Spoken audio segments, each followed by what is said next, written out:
guys, Julia here. It is the end of November, which means NaNoWriMo is officially over. That's not to say that you can't keep writing, but those 30 days of word sprinting and excitement and stress is at an end. I hope you guys had a successful NaNoWriMo and you were able to complete all your word writing goals. I know I had a blast writing this November. I met so many new people. I took my writing in directions I never expected, and I was able to really grow as a writer.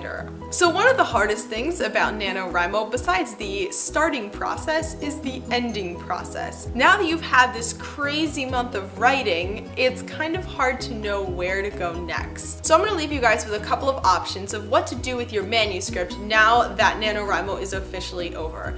All of these are just recommendations just to give you guys a general idea of what I've heard people do with their manuscripts, so you guys can make your own informed decision of what you should do with your work. So the first option of what you can do with your writing after NaNoWriMo is to keep writing. If you weren't able to finish your story, even though you got all those 50,000 words down, you can just keep writing. NaNoWriMo has provided us with a great day-by-day writing routine, so we're already used to writing every day, so you might as well just keep that process going and keep that writing going while you're still in the writing group. Now that might not be for everyone. Some people may need to take a brain break, or if their work is finished, then there's not really any more writing to do, but there are other options with what you can do besides just to keep writing. Option number 2 is to start editing. If you finish your actual book, that doesn't mean you finished your book, it just means you finished the first draft. There's still a lot of reworking to do, a lot of editing to do, a lot of revising to do. So again, you can use that writing routine that Nano created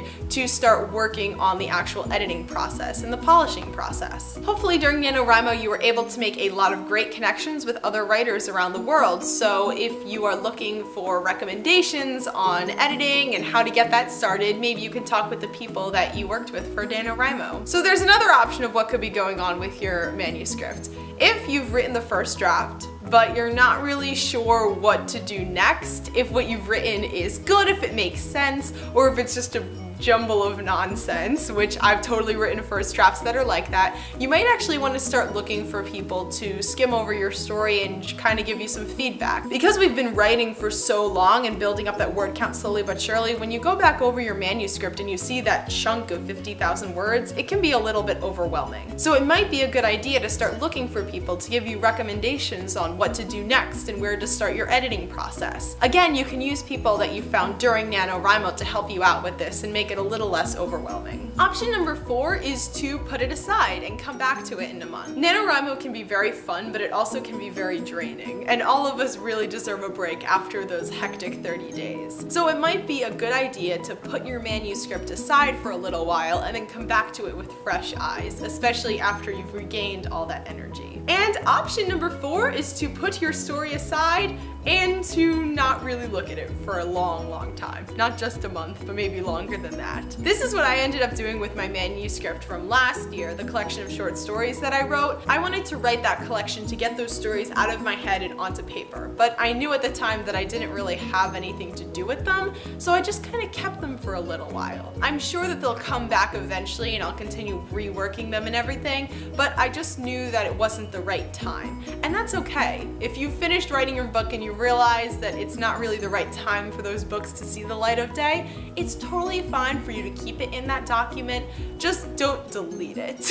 Deleting your work is never a good idea, especially after you spent all this time writing it.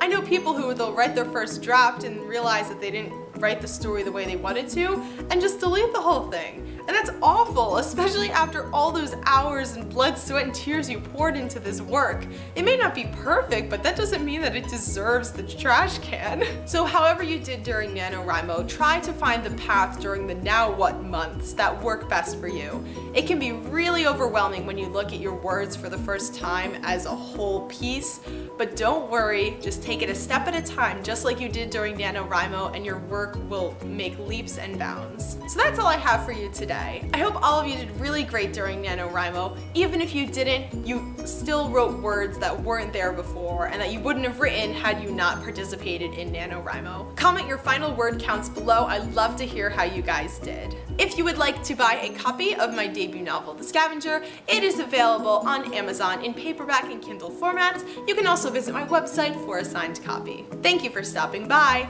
Bye!